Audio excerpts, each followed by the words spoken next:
Mississippians don't know and refuse to learn how to surrender. Chapter 6. Until the war came, Vicksburg and its genteel environs were like a land in a storybook. Passengers aboard steamboats plying the Mississippi could look with awe and envy upon broad lawns and green pastures surrounding the elegant mansions that lined both sides of the river. Beginning in early spring, the white blossoms of apple, peach, pear, and citrus trees perfumed the air, and by midsummer, an ocean of white cotton bolls stretched as far as the eye could see. On Sundays, along the great river road, which was shaded by magnolias and moss-draped oaks, fashionable carriages carried families for visits to nearby plantations or other outings, accompanied by men on thoroughbreds dressed in stylish suits with velvet trim and wearing felt or beaver top hats. In the town itself, Saturday nights were a time for formal dances in stately homes that lined the gaslit streets along the bluffs, while on Sunday afternoons after church, picnics were held beneath the oak, sycamore, walnut, and dogwood trees that topped the scores of grass-covered hills surrounding the city. In the town park, a smartly dressed militia company might be conducting marching drills, while out at the racecourse, dandies and their ladies cheered the action. On weekdays, the city was a hive of commerce, its wharfs crowded with steamboats up from the Gulf States and down from the Great Lakes, unloading passengers, foodstuffs, machinery, furniture, barrels of whiskey, and manufactured goods. On fancier passenger craft, there were often lively music from a steam calliope, and occasionally a showboat would arrive, accompanied by a brass band and performing acts. And then there was the cotton. There was always the cotton, arriving in 500-pound bales from the interior, some by mule wagon, some by rail, some by smaller river boats on nearby streams emptying into the Mississippi. Black stevedores hauled it to the boats and stowed it in the holds, bale after bale. There was always the cotton. Of course, it hadn't always been that way. Like all cities, Vicksburg emerged from humble beginnings and was especially typical of the way important river ports developed in the Cotton States. It was located on the Cutbank side of the Mississippi, where the river doubles back on itself in a 180-degree horseshoe bend nearly half a mile across. The fast current in the horseshoe had carved out a channel deep enough for steamboats as the river lashed against steep, 200-foot high bluffs of limestone and shale that had formed hundreds of millions of years before. This meant that Vicksburg and its countryside didn't flood each winter and spring like surrounding areas, when the river could easily rise 50 or 60 feet in a matter of weeks and inundate the land for hundreds of square miles. The advent of the railroad in the 1840s provided another reason for the town rising in importance since, being located on the east side of the river, it was connected in one way or another to all of this burgeoning web of America's rail system. The first settlers were, naturally, Indians who, as early as the Neolithic times, gravitated to what were later called the Walnut Hills, later known as Chickasaw Bluffs, which would become an ominous factor in the Civil War era. They were attracted by the abundance of food: deer, bear, small game, waterfowl, berries, nuts, and roots, as well as plentiful varieties of fish from the Mississippi and its dozens of tributaries. Originally, they were mound builders who later separated into tribes such as the Natchez, Yazoo, and Tunica, who in time evolved into farmers as well as hunter-gatherers, raising corn, gourds, and other vegetables, and domesticating wild turkeys, ducks, and geese.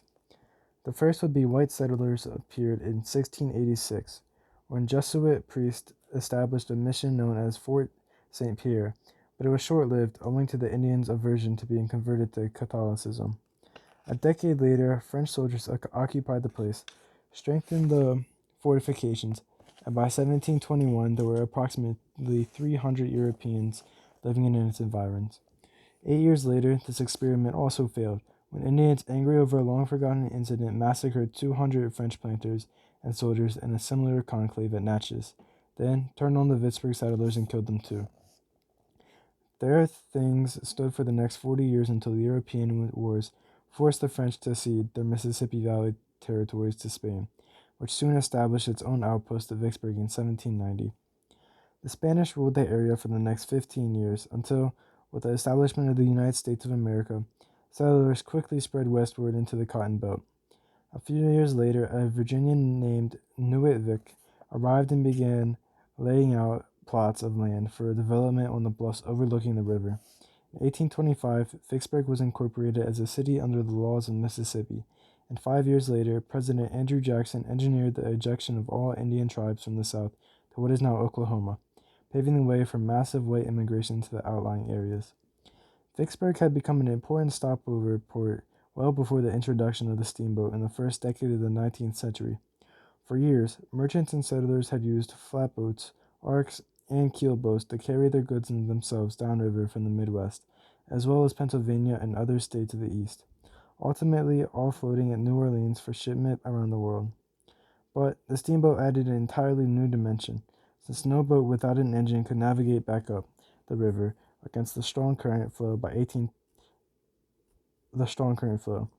By 1835, Vicksburg had become the seat of Warren County and a thriving city of 2,500 citizens, and many times that in slaves, with a complement of banks, cotton factors, merchants, sawmills, foundries, and insurance businesses, as well as cobblers, saddlers, gunsmiths, clothiers, jewelers, druggists, lawyers, doctors, and men of the cloth, all in one degree or another connected to, and affected by, the raising and transportation of cotton.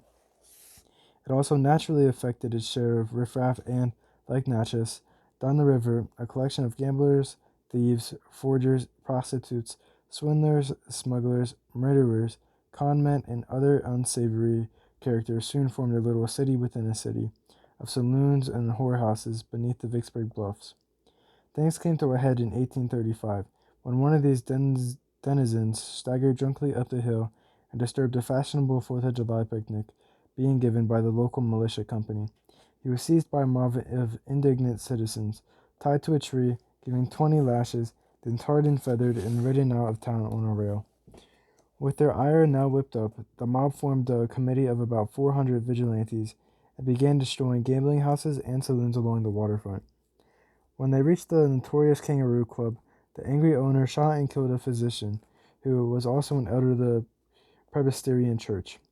The mob grabbed the shooter and 4 of his associates and without further ado hanged them publicly in the middle of town and, in a particularly spiteful twist, cast a 6th man adrift on the Mississippi in a rowboat with his hands tied behind his back. After that, most gamblers left town and things quieted down in the Under the Bluffs community. In 1836, the beginnings of a rude railway connecting Vicksburg with the state capital of Jackson were laid down by slave labor, with the cars drawn by horses and mules. 2 years later, the steam locomotive was introduced, and by mid-century, Vicksburg was connected by rail and by river to most of the rest of the country. Meantime, many of the cotton farmers had replaced their original rough plantations houses with palatial mansions, mostly in the then popular Greek style, or living a life of luxury and ease, attended by staffs of house servants, while hired overseers rode herd over the platoons of slaves who toiled to make them rich. By the late 1850s, Vicksburg had established itself as one of the premier cities of the South, and, like New Orleans and Natchez, had shed much of its frontier aura for a more cosmopolitan image. Along with American settlers from Virginia and the Carolinas came immigrants from Great Britain, France, Spain, Italy, and Russia. As well, there were still a few Indians around who had abandoned their tribes to become civilized. Churches had been erected for Methodists, Baptists, Presbyterians, Episcopalians, and Catholics, including a convent of nuns. Jews had become a rising merchant class, worshipped in their homes. There were schools, both public and private, and a magnificent 4-story county courthouse with an imposing golden dome, which had just been completed as war broke out. The city boasted 6 newspapers, each aligned with a political position, if not a political party, but being an editor in those days was a hazardous occupation. Several were killed either in duels or fights, including the editor of a Unionist paper, who was shot dead by the editor of the states' right paper.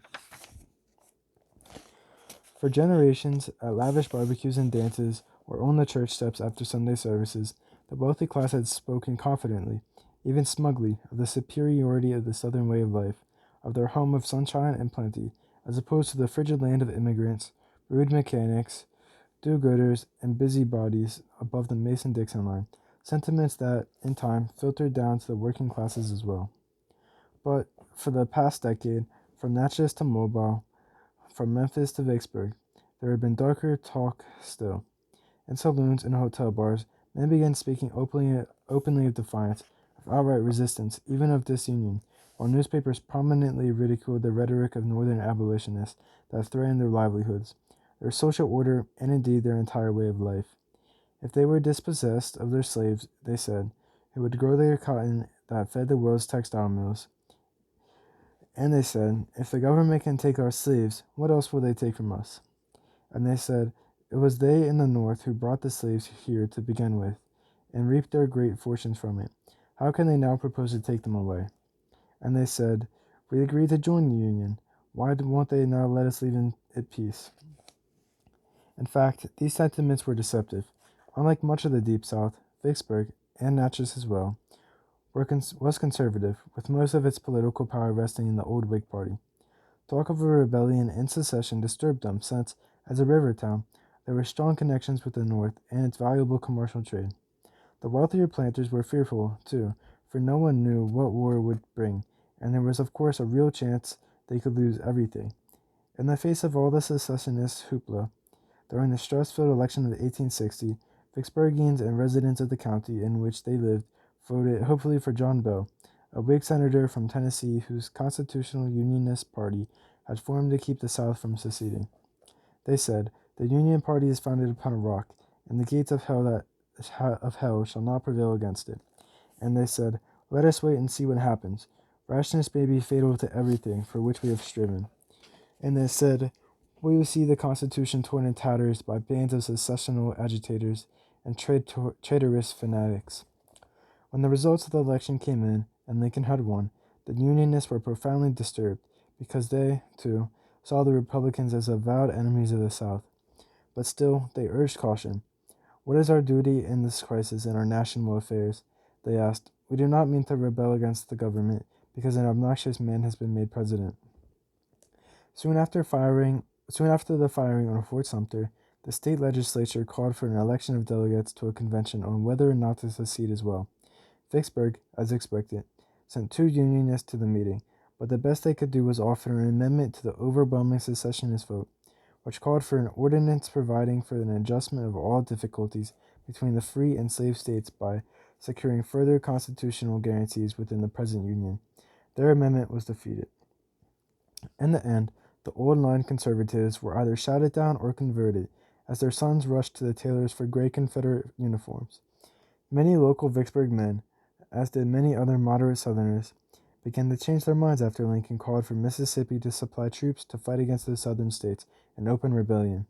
This, coupled with his order suspending the right of habeas corpus, had convinced them that the president and his radical Republican Party were proving to be quite as despotic as the fire eaters had predicted.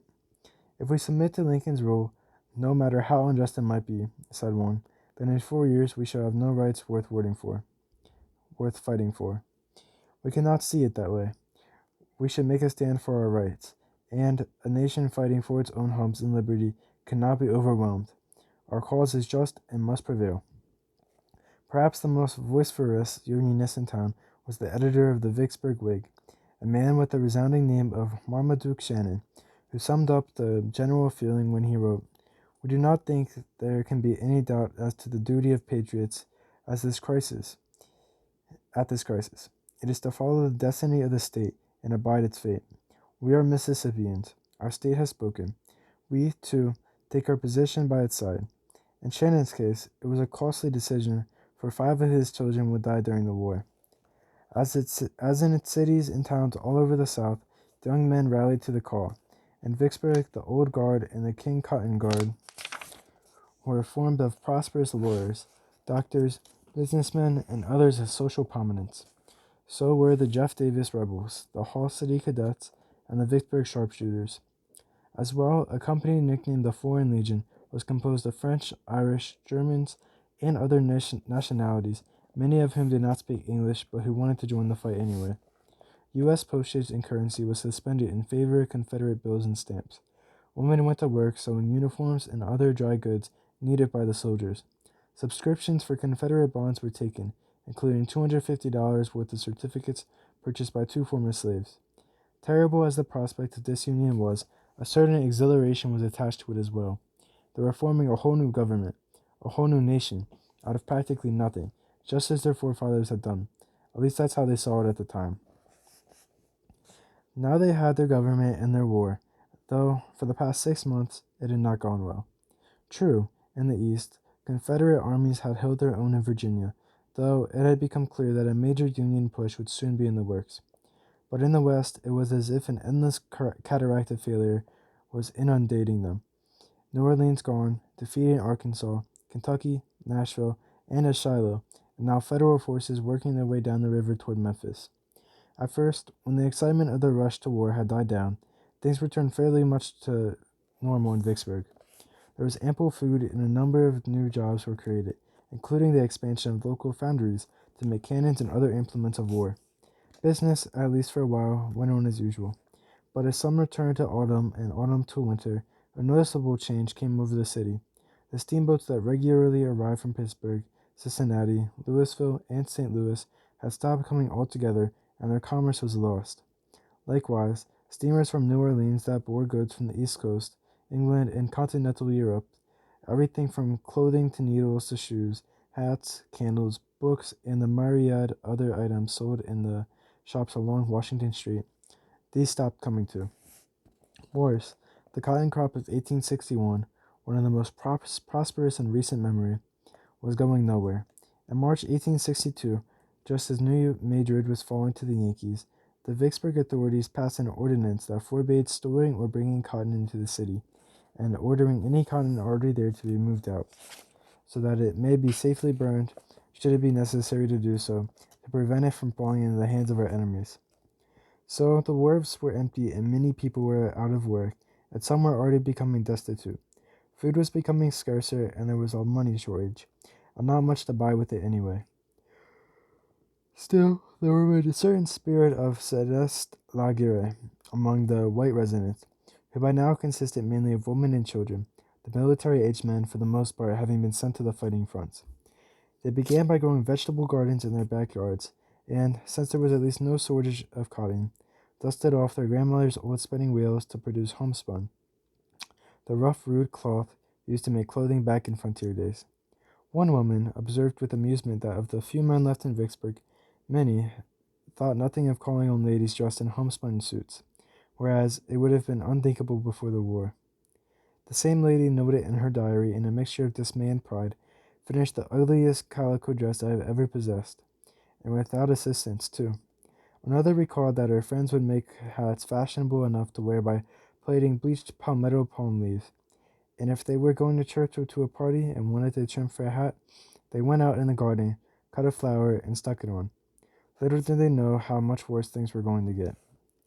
By the late spring of 1862, the people of Vicksburg began to comprehend with devastating clarity that they might soon be next on the list, the veritable bull's eye, as it were, and that if their fortress city fell, the Confederacy should be sheared in two, then carved up like a Sunday turkey, and who among them could tell what lay ahead?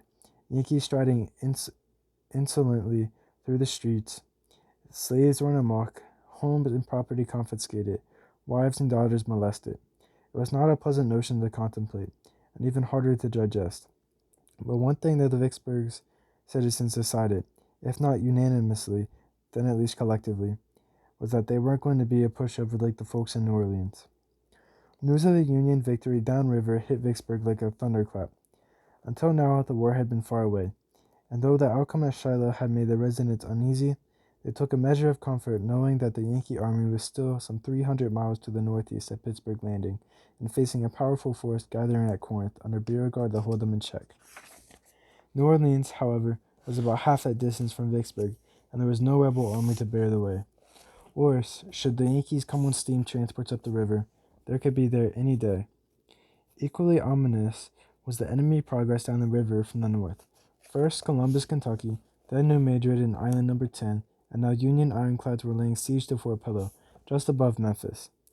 And if those two bastions went, Vicksburg would lay plainly in the crosshairs, the lone impediment to Yankee control of the Mississippi. It wasn't just the people of Vicksburg or the authorities in Richmond who understood this.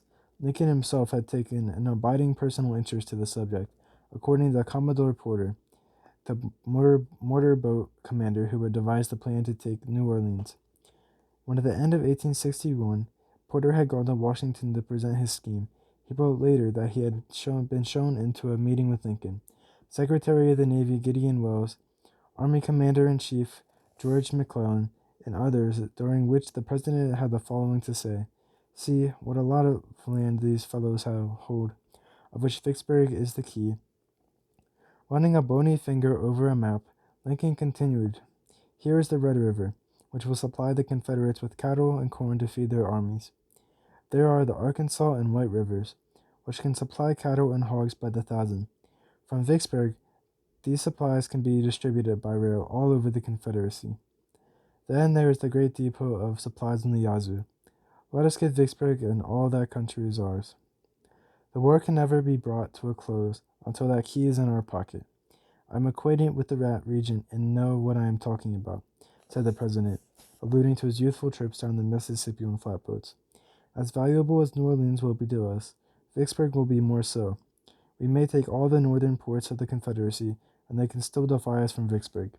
It means hog and harmony without limit, fresh troops from all the states of the far south, and a cotton country where they can raise the staple without interference." Porter later recalled that Lincoln impressed on these present to make the capture of Vicksburg a strategic aim of the utmost importance, and remarked that a military expert could not more clearly have defined the advantages of the proposed campaign. Unaware of being discussed in such exalted circles, the people of Vicksburg still had a good reason to suspect as much, and while there was no panic, there was certainly anxiety, and an apprehensive resignation that the war was upon them, or about to be. Those unable to join the fight pitched in any way they could, including burning their own cotton. For many, the experience was unforgettably painful, watching their very livelihood consumed by flames. It had been Beauregard's idea, a sort of quasi mandate, after the fall of New Orleans, when it was clear that the Federal gunboats could roam the river at will, at least up to Vicksburg. Cotton had become as good as gold, and it had already been proven that the Federals did not stoop to scruples when it came to taking people's cotton to sell in the lucrative open market. Rather than allow that, Beauregard told local officials to see to it that cotton was burned, whether in the bale or in the field, so that soon the whole river valley looked as though it was a land of fire. Kate Stone was a tall, handsome 20-year-old who lived with her widowed mother, 3 younger brothers, and a sister at the family plantation, Broken Burn, across the river a little north of Vicksburg. 2 older brothers were off at war. She was spirited, educating Shakespeare in the novels of Walter Scott, and wholly devoted to the Southern cause. In 1861, Kate had been looking forward to a long sightseeing trip to the north, which she had never visited, and then on to Europe for the summer. But that was disarranged when war broke out. Instead, she stayed to help her mother run Broken Burn and kept a diary, to which she confided a few days after the momentous news of the fall of New Orleans reached her.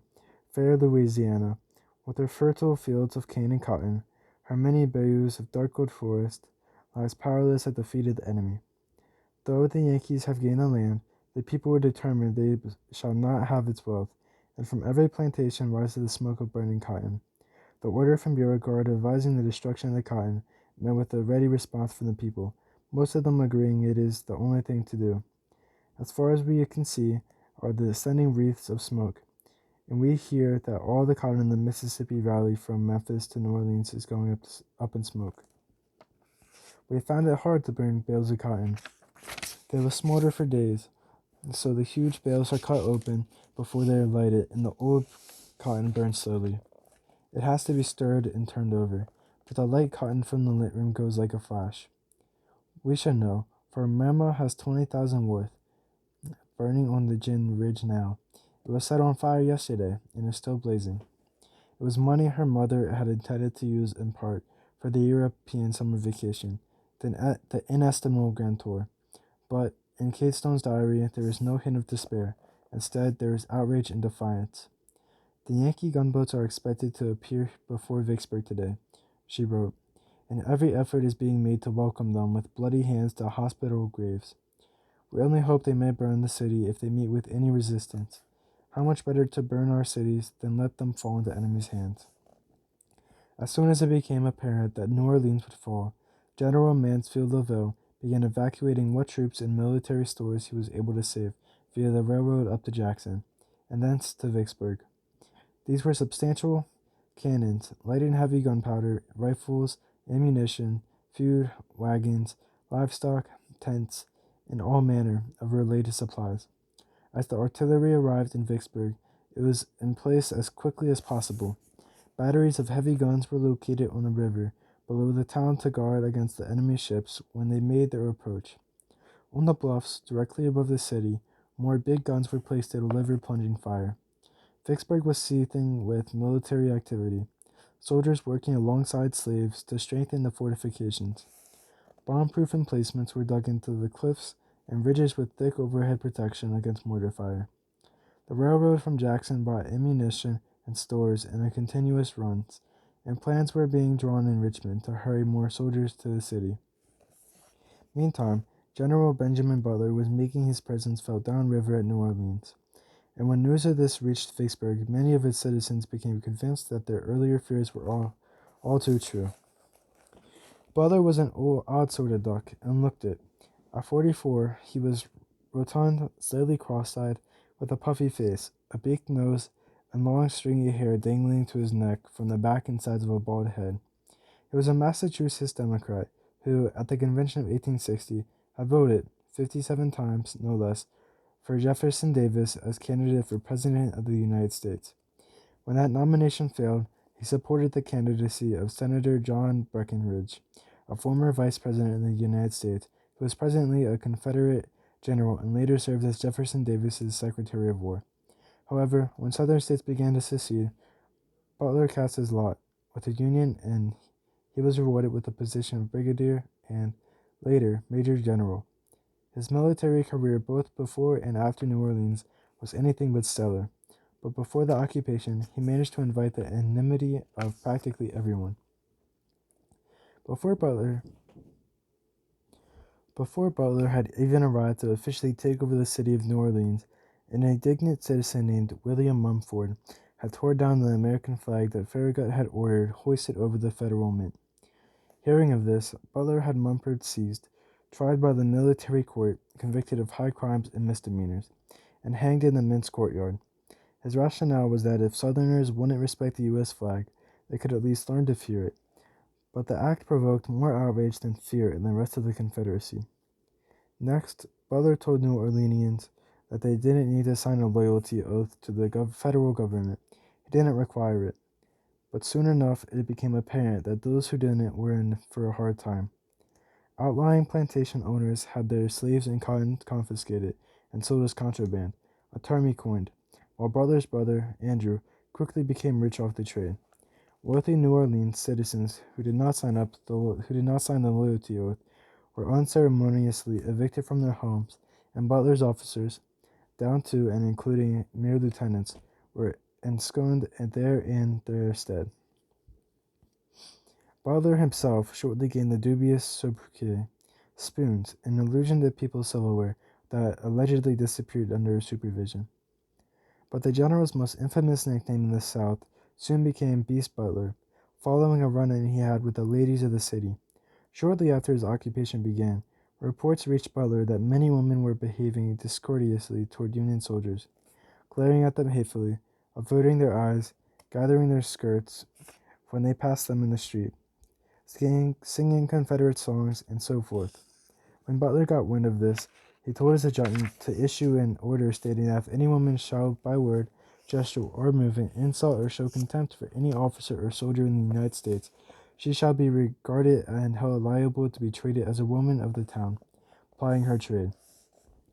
Whether the general intended it or not, the order was interpreted in the South and elsewhere to mean that women so regarded were fair game for rape and other indignities too disgraceful to mention.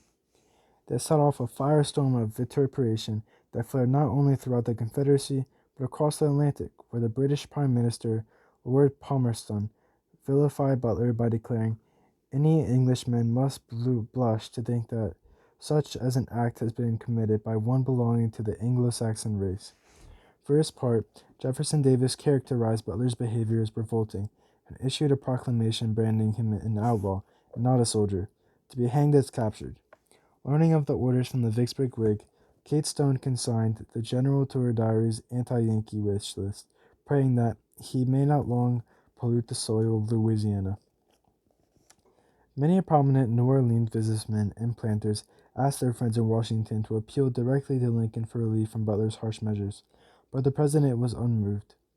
Even to those who claimed to be pro-Union men, Lincoln replied that they should not hope to be merely passengers on the ship of state, implying that before they received respite, the Southerners would have to take positive action on behalf of the federal government. He further stated that he intended to prosecute the war by any available means, leaving the unhappy Louisianians to contemplate just what that might mean. As expected, as soon as Butler and his army took over New Orleans, Farragut began pushing his fleet upriver to complete the conquest. His commanders caused the surrender of Baton Rouge on the western bank by threatening to destroy the city by cannon fire. Then they steamed upriver and cowed Natchez into capitulating for the same reason without a shot being fired. Having accomplished that, Farragut's ships forged farther north, arriving within sight of Vicksburg on the morning of May 18th, 1862, a little over 3 weeks after the victory at New Orleans. The Union force consisted of 5 big warships: Oneida, Kennebec, Winona, Sciota, and Itasca. The flotilla also included 2 transports filled with 1,400 infantry under General Thomas Williams to occupy the city. By now, spring was in its full glory. Along the Mississippi, the trees were leafed out. Jonquils and irises were blooming in the lawns and gardens, and the smell of clover was in the air. It was a clear, bright day, and the sun dazzled on the river, rushing past the city on its springtime flood. From atop the bluffs, some 20 stories high, the Federal ships seemed small, even tiny as they steamed slowly toward the town, but they were larger than anything Vicksburgians had seen this far, upriver, slender and graceful with tall sailing masts that seemed completely out of place on the Mississippi, as did the great black 11-inch cannons that lined their gun decks. Powerful as these ships were, one can only imagine the emotions of the sailors as they rounded the last bend and saw Vicksburg's hulking bluffs, daunting as a medieval fortress. At straight up noon, the ships dropped anchor. Ordinarily, it would have been the time church bells were rung to mark the close of a service, but the citizens had long since gone out to see the show. At 20 minutes past 12, a longboat from the Oneida, displaying a white flag of truce, put out toward the city. Halfway there, a cannon shot from the direction of the Vicksburg wharfs disturbed their tranquility. Watchers on the bluff could see the warning shot plunge into the river across the longboat's bow. The Union longboat hove to and waited as a Confederate steamer pulled away from the wharves and headed toward it. A message sent by the captain of the Yankee fleet, Commodore S. Phillips Lee, was handed to the steamer, and the 2 boats returned from whence they came. The message was directed to the authorities at Vicksburg and read, "The undersigned, with orders from Flag Officer Farragut and Major General Butler, respectively demand the surrender of Vicksburg and its defenses to the lawful authority of the United States, under which private property and personal rights will be respected. Respectfully, yours, S. Phillips Lee, commanding Advanced Naval Division." It had been agreed upon by the officer of the longboat and the captain of the steamer that the 2 boats would meet at the same spot in the center of the river at 3 p.m. Promptly at 3, the longboat arrived at the appointed place. The steamer did not, and it kept the boat's crew at their oars for 2 hours, trying to maintain their place in the rushing stream. When the rebel steamer finally showed up at about 5, it carried not 1 but 3 answers to Commodore Lee's demand, each a variation on the same theme. Colonel James L. Autry, the military governor of Vicksburg, informed the Yankee commander that Mississippians don't know and refuse to learn how to surrender. He referred Lee's demand to Brigadier General Martin Luther Smith, commanding the Vicksburg defenses, who was even more to the point. "Having been ordered to hold these defenses," he said, "it is my intention to do so as long as it is in my power." The mayor of Vicksburg also got into the act, stating, "Neither the municipal authorities nor the citizens will ever consent to a surrender of the city." How Commodore Lee digested this information is unrecorded, but just before sundown, he ordered his fleet to drop down below the city, apparently to digest it further. There he remained the following day, and most of the next, until about sundown, when his lookouts spied Confederate troops along the bluffs and opened fire on them, with negligible results. Lee then sent in his gig under another flag of truce, this time giving notice to the mayor that he would begin bombarding the city within 24 hours. This was ample time, he said, to remove the women and children, as it would be impossible to attack the defenses without injuring or destroying the town, a proceeding which the authorities of Vicksburg seemed to require. Next afternoon, the bombardment began. As the great 166-pound shells began smashing and bursting into the city, many civilians fled to the countryside. Those lucky enough to have friends or relatives with surrounding plantations had a fairly easy time of it. Others could move only a couple of miles inland out of range of the cannons, and pitch tents or other rude shelters and make do as best they could. Before they left, they boarded up their homes and buried their silver or took it with them, along with their house slaves. Factory owners dismantled machinery and sent it east to Jackson, to be distributed in safer areas. Stores were closed or closing, and last-minute purchases were on a cash-and-carry basis. Property transactions assumed land office proportions, with one wealthy resident complaining darkly in a letter to Jefferson Davis that the Jews in Vicksburg are burying up real estate, and other property has fallen into their hands. As such things go, the bombardment was not particularly heavy, since the ship's guns could not be elevated enough to do much damage, either to the rebel artillery batteries on the bluffs or to the town itself. Still, some shells struck the city, one blasting a hole in the Methodist church and another landing in someone's kitchen. A few days later, when Farragut arrived on the scene, he did not like what he saw. Plainly, the shelling was not going well. He called a conference with the Army commander, General Williams, as to the feasibility of storming the city with his brigade, but the answer was no, unless the fleet could reduce the rebel batteries, which it could not. With that, Farragut sourly ordered the bulk of the flotilla back down to New Orleans, leaving a handful of gunboats to keep a watch on the developments. It was Farragut's fervent intention to take his fleet out of the shallow, muddy confines of the Mississippi River and back into deep blue water where it belonged. Thus, the first attempt to capture Vicksburg ended in failure. The developments in which Farragut was interested did not take long to materialize. Trains could be heard arriving day and night carrying Confederate troops to the city. More cannons and munitions were delivered. Furious digging could be observed on the heights as line after line of entrenchments were thrown up and bulwarked. Vicksburg was fast becoming what Jefferson Davis and others had always claimed it was, the Gibraltar of the West. Meanwhile, most of the residents began to return to their homes and were relieved to find that few were damaged. They tried to resume normal lives but found it impossible. The city became choked with troops, many without shelter and begging to sleep on people's verandas or even on their lawns. Stores tried to reopen, but with little to sell, and what was on hand assumed grossly inflated prices. Salt, for instance, which before the war had sold for about $1 a sack, was now a precious commodity, and sacks sold for upwards of $100, nearly $2,000 in today's money. If it could be had at all, men who otherwise lived lives of leisure now found themselves hewers of wood and drawers of water. According to the diarist Kate Stone, who recorded that one gentleman I saw walking down the street had a fish in one hand, a cavalry saddle on his back, bridle, blankets, newspapers, and a small parcel in the other hand, and nobody thought he looked odd. And if the departure of Farragut's warships led Vicksburgians to believe the danger was over, however, they were quite mistaken. Soon as word got back to Washington that Farragut had left for the Gulf of Mexico, the Navy Department was livid. Secretary Wells ordered a dispatch sent to intercept Farragut in New Orleans, invoking not only his personal displeasure at the abandonment of the thrust, but Lincoln's as well. It is of paramount importance that you go up and clear the river with utmost expedition. The message read, adding that all other naval operations sink in comparison to this. For Farragut, orders were orders, and so he began assembling a new and much larger fleet to attack the city.